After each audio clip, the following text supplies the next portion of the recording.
بصراحة مش عارفة أبدأ الفيديو ازاي.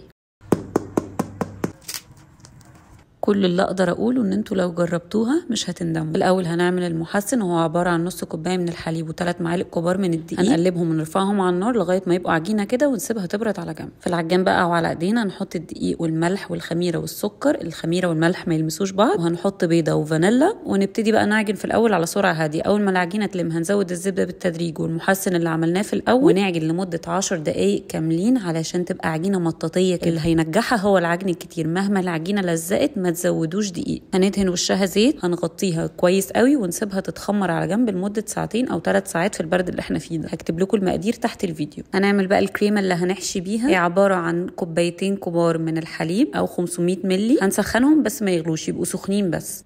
وهنضرب 4 من صفار البيض مع رشة فانيلا و3 معالق كبار من النشا وسكر حسب الرغبة ومعلقتين حليب يكونوا ساقعين. هنضربهم مع بعض كويس قوي ونزود اللبن السخن ده بالتدريج. اهم حاجة نقلب بسرعة عشان ما تبقاش اومليت، لازم نقلب بسرعة ونعمل تمبرنج كده للبيض علشان ما يستويش معانا. هنصفيه ونرجعه على النار تاني لغاية ما يتقل معانا. بعدها هنطفي عليه ونزود الزبدة، وهكتب لكم المقادير كلها تحت الفيديو. عملت زيه بقى وزودت عليه شوكولاتة وكاكاو خام. العجينه بقى بعد ما خمرت هنفردها على رشه بسيطه قوي من الدقيق عشان ما يغيرش في قوام العجينه. هنفردها بقى بالنشابه كده. اهم حاجه سمكها ما يبقاش رفيع قوي علشان بقى تتنفخ معانا كده ويبقى شكلها حلو. هنقطعها بقى باي حاجه عندنا واي مقاس نحبه. بعدها بقى هنشيلها في صينيه ونغطيها على ورق زبده ونسيبها تتخمر تاني لمده ساعه. زيت سخن بس ما يكونش مولع. هننزلها بورق الزبده بتاعها ونشيله. مجرد ما تنزل في الزيت، مجرد ما تتشمع كده من تحت، هنقلبها على الناحيه التانيه ومش هنمسكها تاني خالص غير لما تتحمر من تحت، ونطلعها تتصفى من الزيت على شبكه. اهم حاجه الزيت ما يبقاش سخن قوي علشان تستوي من جوه. وعلى طول ندحرجها بقى في السكر والقرفه ونحشيها بقى زي ما احنا عايزين. وعلشان نعمل كريم بروليه